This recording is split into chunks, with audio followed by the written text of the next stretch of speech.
Hey guys, it's Sibs from Purple Noob Juice. We're back from Brimfield Fair, and I just wanted to give you my final thoughts. But first, I want to say, look what Dixie got. She got a brand new therapeutic bed with memory foam, and I think she loves it. Dixie, you love your new bed? You love your new bed? Anyways, we're back. We're unloaded. We're in good shape. My house isn't totally jammed with a bunch of stuff anymore. We sold quite a bit.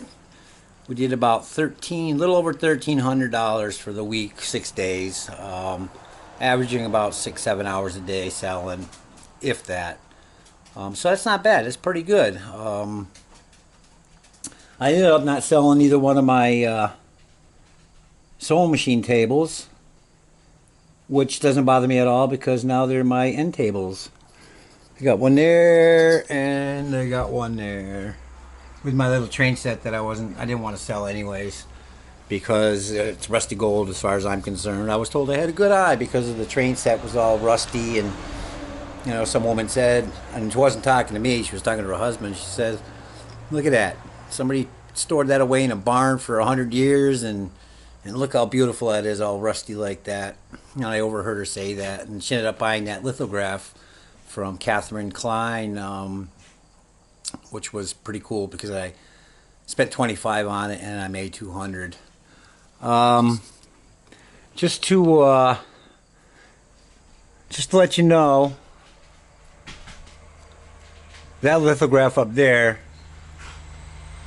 is it's nice, but it's from Germany, but it's nothing like the quality of that lithograph that Catherine Klein did.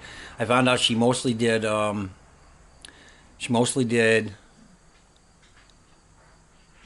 flower arrangements, and the one I'm talking about was with I guess there were two or three hanging birds. Hunters must have shot them, and she portrayed the birds as dead, and they were absolutely gorgeous, and they were hanging from a nail. It took the new owners to actually point that out. But to get back to the Brimfield Fair, I learned a lot. I learned that unless you got an Etsy account or an eBay account and really know what you're buying, glassware, dishes, teapots, any of that kind of stuff, from what I could understand and see, just did not move. Not only from my point of view, but looking at people carrying the things around with them, and other vendors that had a lot of glass. It just wasn't a seller. And big furniture, I was lucky enough to sell my refrigerator, which I sold for $300, and I had a $52 investment plus a few dollars in the materials to strip it. But still selling it for $300, a big, heavy antique piece of furniture. The hinges were patent dated 1891 or seven, something like that. So I did fairly well. I'm very happy with that. It's something I, you know, not necessarily wanted to keep myself, but it was a beautiful piece of furniture. Brass is another thing. Cheap brass or small trinket brass. There was a beautiful display of brass that somebody had high polished. There was a beautiful giraffe, some elephants. Just, some of that stuff is huge and absolutely gorgeous. Very heavy and very expensive. I think the giraffe probably stood about 15 to 18 inches tall with its legs spread. Probably weighed a good 35, 40 pounds, and if not more. And it was like $475. I wouldn't spend that kind of money on that kind of decor, but it was really, really cool. And if I had the money to spend, I just might. But as far as brass pots, brass boots, candlesticks, I basically knew when I was buying them because they weren't going to sell. I just kind of brought them along to add to the display to make it a little bit better, a wider arrangement of things. What did sell is nature. I had two river rocks. I wasn't sure if it was the water that eroded around the rocks all the way perfectly the same kind of depth of the wear all the way around the whole entire rock, which to me it just doesn't seem possible that it would wear like that. I think it would. I personally think they were Indian tools that they used to grind oats, wheats, whatever grains, and were found in the Westfield River, which was pretty cool. You don't like your bed? Come on, jump up. Come on. Okay, I guess Dixie wants to join us. So, are you get something to drink? Did you get some water? Yeah. She does me. Yeah. So, anyways, and also I found. Could you hold off, please? Not this again. I also had a piece of. It wasn't necessarily driftwood, but it was really. It was just a really nice piece of wood, formed just right, and it had where rocks were grown into the wood, or should I say, the wood grew around the rocks.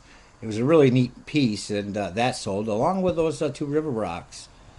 So if you're walking around, you find something unusual in the woods or next to a river or whatever, don't hesitate to pick it up and give it a try selling it. It's something I actually liked and I would have liked to have kept, but at the same time, I was there to make money and to reinvest into my channel, and I hope you guys appreciate, the things you see and what I can pass on. It's all my opinion again. Definitely look out. I was talking about the lithographs. The quality difference is just amazing. I saw another lithograph like the one I sold. I almost 100% positive it was from the same woman. It was I was driving home the second to the last day, and in the evening, and I could see it from at least 200 feet away. It stood out like a sore thumb. I just couldn't believe it. I thought it was the painting that I sold and they were reselling, but it still could have been, but I don't think so. I think it was an entirely different painting. These people really, really appreciated it, and she knew the author's signature right off the bat, and knew the history of her, and kind of educated me a little bit. Tip when you're at a flea market, which probably most of you already know, but if not, keep an eye out to what people are carrying with them. I noticed a lot of the people that were walking by me were carrying a lot of ladders. Now, I did have a ladder that I sold that I picked up at an estate sale for $2. It had heavy layer of paint on it. It was old. It was very strong, durable. The younger gentleman that bought it, was talking about using it for a decoration, and I guess he had some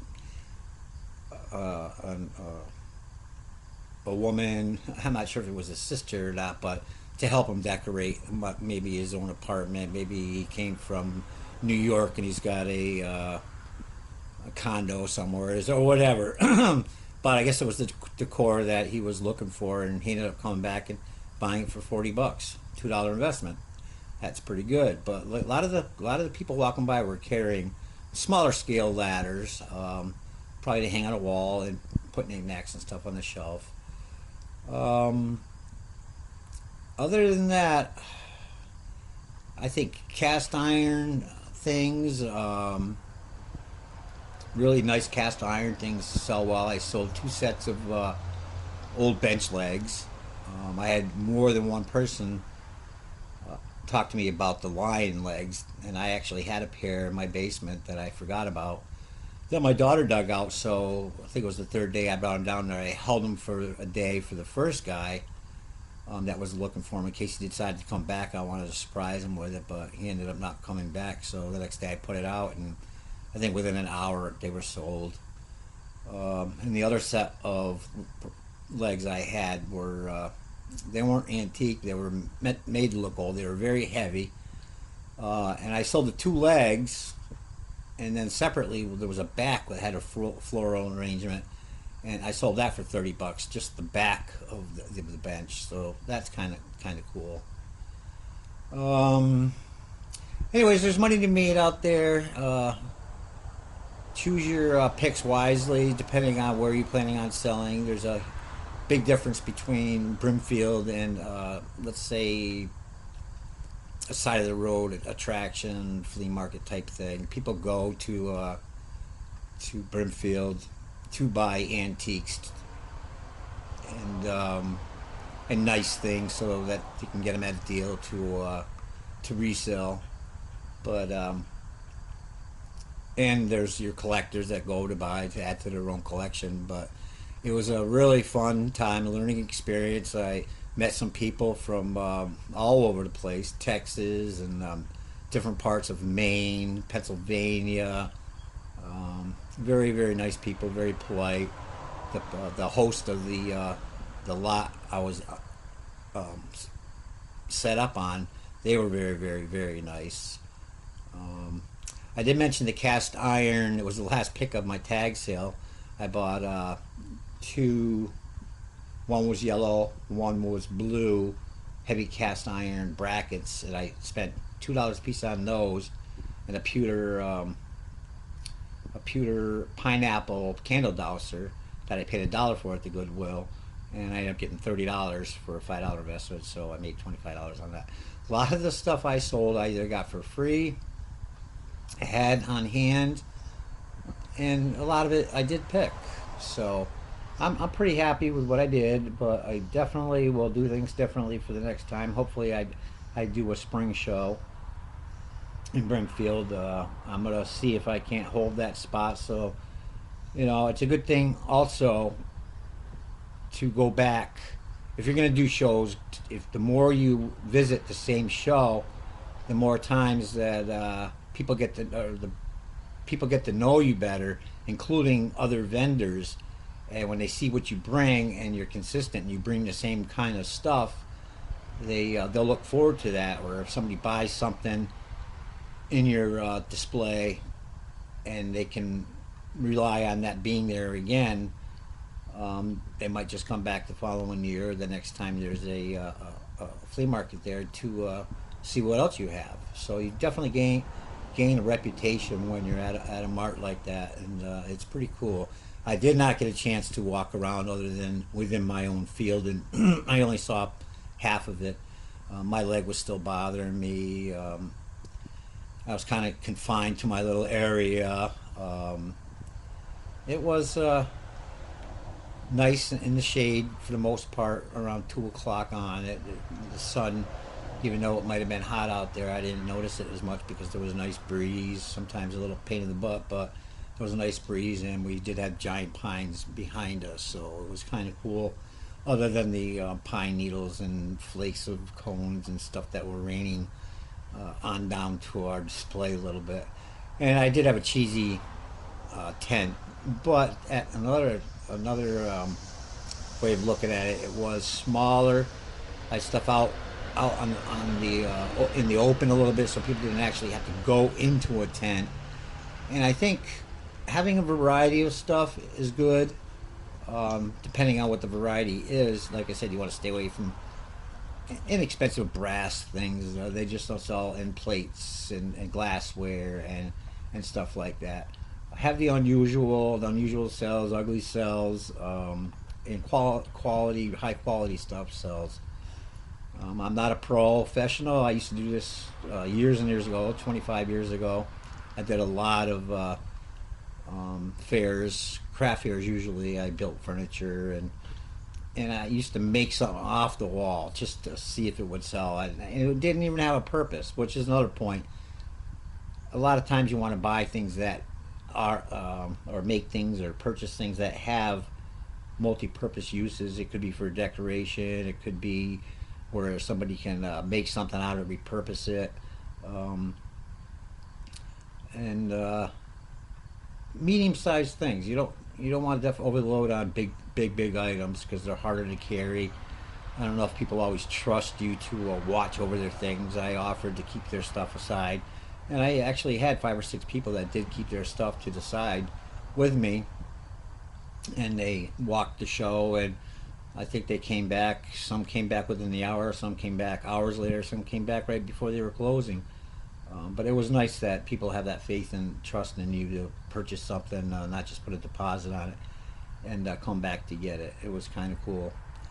But anyways, if you like this kind of stuff, please share, like, subscribe, comment. I would love to hear your comments. Um, and I'll see you next time. All right.